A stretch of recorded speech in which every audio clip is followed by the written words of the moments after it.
In this video, we look at how BL Metrics helps you analyze LEGO sets, so you can decide which ones are worth parting out and which ones to avoid. We don't just show the part out value, we go further with insights like return on investment and detailed inventory analysis, so you can make smarter buying decisions. The sets list gives you a powerful way to explore all sets available on Bricklink and find the most promising candidates for parting out. You can filter and sort by almost anything: the theme, the release year, the part out value or multiplier, the return on investment, and many other filters you can enable. You can also search by set name or number. If you want a quick access to a specific set, you don't have to go to the set list. Just type the set number in the global search bar. It also works with parts and minifigures. By default, the list only shows sets currently available at retail, but you can easily change the filter to include retired sets as well. Like all tables in BL Matrix, you can fully customize the display. Show or hide the columns you care about, reorder the columns, show or hide filters and reorder them, choose the default sorting, set how many rows per page to display, and switch between contained or full width table. Full width table layout might be better if you enable a lot of columns.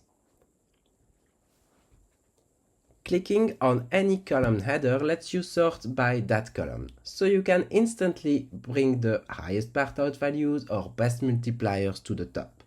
Click on that column header once again to reverse the sorting order if needed. Now, if you click on one of the sets, you will be able to see a bit more details about the set. Once you're on the set overview page, you will see key metadata about the set, such as the release year, the theme, the number of parts and number of minifigures, also the retail prices across all regions. We currently track 5 regions, and the part out value and return on investment, along with their multipliers, all calculated using regional pricing. This page helps you decide whether a set is truly worth parting out and what kind of return you can expect. Let's break down the part out value and return on investment in more detail. The part out value is the total value of all parts and minifigures in the set, including extra parts but excluding the box and instructions. This value adjusts based on your selected region and condition, ensuring the most relevant pricing for your market. The return on investment is an estimate of what you're likely to earn within the first 6 months after parting out the set. It factors in market demand and sell-through rate, helping you avoid sets that look profitable on paper but are slow to sell in reality. By default, the multiplier for both part out value and return on investment are calculated using the retail price. However, you can update the calculation to use your actual buying price for more accurate and realistic insights. Of course, after checking the part out value and return on investment, it's always a good idea to review the set's inventory in detail before making a final decision. Let's move on to that. The Set Inventory tab lists every part and minifigure included in the set, along with key pricing and performance data such as the 6 months average price, the quantity sold in the last 6 months and the quantity currently listed, the sell-through rate, the part status, for example, whether it's a new part or unique to this set, and a quick badge next to each part number shows whether you already have that part in your inventory. Just like with the set list, you can fully customize the inventory table. Choose which columns to display, apply filter, change the number of rows per page, or switch between full width and contained layout. Now let's walk through the filter available. By default, only regular parts are shown, but you can also choose to view extra parts or alternate or counterparts if needed. You can filter to show only parts that are already in your inventory or not yet, and you can quickly search by part name or number. And you can also filter by category or color. Now let's look at some of the more powerful filters. The quantity category. This helps you filter based on sales volume. High quantity parts are in the top 10% of items sold in your selected region over the past 6 months.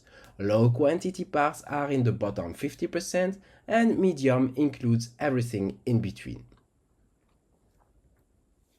The speed category is based on the sell-through rate, a metric that shows how quickly a part sells. A 50% STR means the number of units sold in the last 6 months is equal to the number currently listed. The higher the sell-through rate, the faster the part sells. Rarity. Use this to find parts that are either unique to this set or seen in fewer than 5 sets. Age. This filter highlights new parts which are being used in a set for the first time in the past 6 months. And the retired status. A part is considered retired if it doesn't appear in any set currently available at retail. Finally, there are a few range filters you can enable in your table settings. For example, filtering by average price or quantity in set. You will also find a minifigure tab, which works exactly the same way with the same filtering and pricing logic. At the top of the Filter Inventory view, you will find a summary section that updates in real time based on your filters. It shows the current number of parts and lots that match your filters, as well as their total value based on the 6 months average price for the selected region and quantity. You will also see percentages next to the parts and lots count. These indicate how much of the full sets you're currently viewing. Just note that this percentage includes regular parts only, not the extra parts. For example, with no filter applied, we see 112 lots with 296 parts, which is 100% of this set's parts. If we switch to the minifigures tab, we can see this set includes one minifigure in one lot, again making up 100% of the minifigures in this set. We also see the value for the minifigure is €16.58, which accounts for 18% of the total set value. The set value here is the sum of both parts and minifigures. So if we go back to the Parts tab, we should see the part value makes up the remaining 82%. Now let's try a few filters. Let's say we want to know how many parts are considered fast moving. The filter shows 17 parts, worth almost €18, which is about 20% of the set's total value. Now we want to see how many new lots we'd be adding to our inventory if we part out this set. That's 95 new lots. Let's now filter for new parts, since those tend to artificially inflate part out value. It turns out 20% of the parts in this set were released in the last 6 months. Even more interesting, most of them are unique to this set. Out of 59 new parts, 55 are marked as unique to this set. So as you can see, this summary view helps you instantly identify how much of a set's value is tied to specific categories of parts. For example, what portion of the value is in fast sellers, how much do you already have in stock, are rare or unique parts inflating the value? It's a powerful way to make faster, smarter decisions when evaluating which sets are worth parting out. Whether you're parting out sets for resale or analyzing your collection, the Sets module helps you make data-driven decisions. Check out our next videos to see how BL Metrics can help you with parts, minifigures, pricing, and much more.